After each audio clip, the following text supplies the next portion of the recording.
This is Coach Kimmy out of Deuce Gym in Venice, where I also coach breath and exposure, and I'm gonna go over today's training. So it begins with trunk stability, and let's get started. We have 3 rounds for quality of 8 wall pressing, straight leg, tempo dead bugs. On the left side, 8 on the right side. This is building upon the trunk stability training that we've been doing for the past 4 weeks, particularly with the dead bug each week. Adding this external component of pressing into the wall is going to challenge you, make it a little more difficult. We also have, in addition to 8 and 8 of those dead bugs, 4 candlestick negatives. You need to find a wall, your favorite wall, and this is what we're looking for on the dead bug. Arms pressed, locked out into the wall.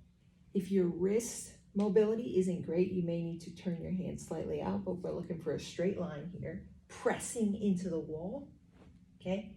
Now, feet come back up in the air, heels pressed to the sky, my legs are locked out. Hamstring mobility is an issue. You may need to lower slightly from this angle. It might not be a perfect 90 degrees. As I'm pressing into this wall, I'm gonna make sure that I'm set with a big breath in, pushing my low back into the ground, also pushing the top of my stomach out, and from here, pushing into the wall, keeping all that tension in my belly. I'm gonna perform a rep.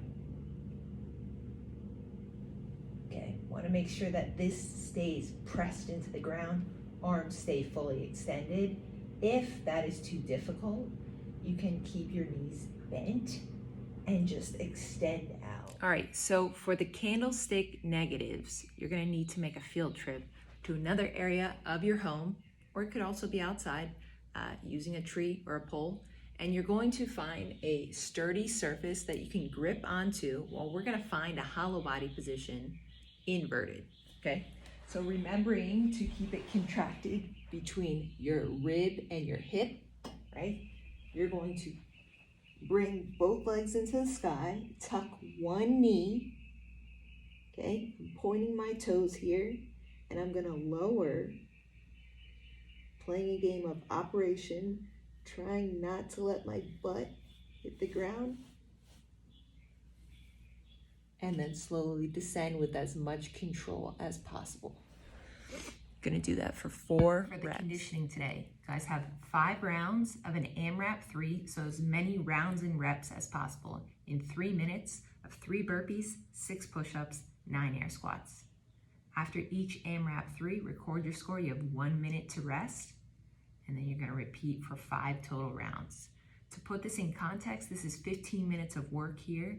Yes, you do have the 1 minute of rest, so intensity can stay high. That being said, by all means, do not redline in the first few rounds.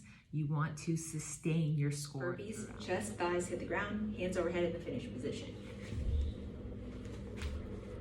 Simple, don't cheat your reps. Push-ups, we've been doing quite a few of these in our training with progressive overload.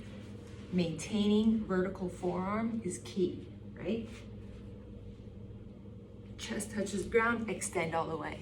Because this is a lot of pressing from burpee to push-up, and this is 15 minutes of work, if you need to scale to something so that you can do all 6 reps in a row until, let's say, the 4th or the 5th AMRAP, do that. It's okay to go to your knees. Continuous movement is important here.